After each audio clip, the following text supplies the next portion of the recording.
Okay, Joe, what's the first thought that comes to mind when somebody mentions the Brahms Double Concerto to you? Actually, the first thought now that I've been playing this piece for over 20 years now with many different violinists and orchestras, so it kind of puts a smile on my face because I start to think about all the different experiences I've had with this piece, some good, some bad, the different orchestras I've played with, different times of where I was in life when I was playing this piece. This piece comes up so much, and so now I think it just makes me happy. And whenever anybody asks me to play it, I always say yes because I know I'm going to have a good time and it's going to be something very unique. So are there going to be certain places in the piece where you just kind of start smiling uncontrollably because you remember something funny? No, but or crying? I have the same music that I had like over 20 years ago, and I've used the same part. So I have all of the different violinists' names, like, you know, Angie, play this sharper. You know, Jonathan Crow, take a little bit of time here, or whatever. And so I have all of these names throughout the part, and so that makes me smile when I'm using the music, going through the rehearsals or the concerts. Yeah. And I always want to try to add one thing each time. I really should put a list down at the back just to see how many times I've actually done this piece. Do you remember who Angie was? I remember who Angie was. I remember who everybody was. Okay. This wasn't a really popular piece when it came out. It wasn't very well received, the premiere. Yet now it's programmed all the time. People seem to just love programming this piece, listening to this piece, playing this piece. Why do you think that is? What's the change?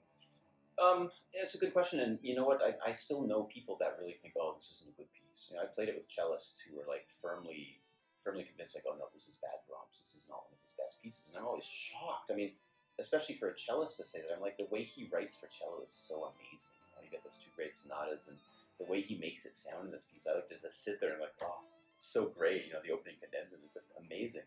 I think it's going to be great.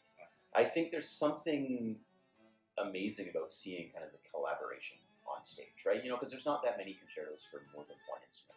And when you see Mozart's Sinfonia Concertante, for example, kind of the violin plays and then the viola plays, they don't actually interact that much, and then they'll do something together. You see Beethoven triple, and the pianist can't even see the other people because he's facing away. And there's something amazing about this double concerto that combines great Brahms chamber music, where you actually really have to interact with the other soloist, but also it's just such a great concerto. You know, the etudes are amazing. Yeah, the opening cadenza is amazing. Right, everything that makes Brahms great, you know, the power of it, the excitement, the beauty, it's all there. Mm-hmm.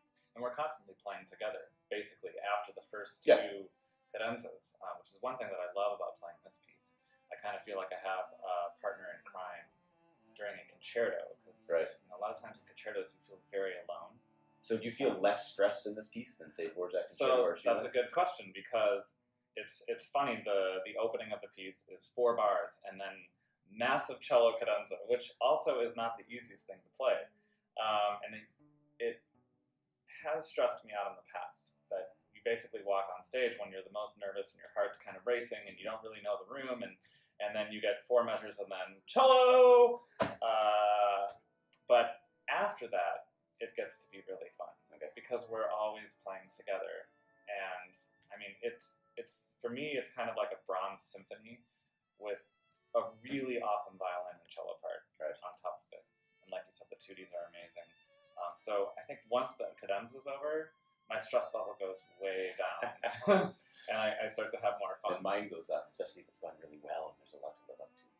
Right. And I was thinking about that, like wondering, like, is 4 measures and then me easier than 4 measures and then me and then you? Because you have to wait a while. Yeah, I would have rather come in right away and play loudly. Like, I much prefer playing Mendelssohn Concerto than playing Beethoven Concerto, because Mendelssohn, you just get to play. You don't have to kind of think about it for 3 minutes. And it's the same here. It's like you have to sit there and you hear this cello cadenza, and it always sounds so awesome. And then the violin comes in really quietly.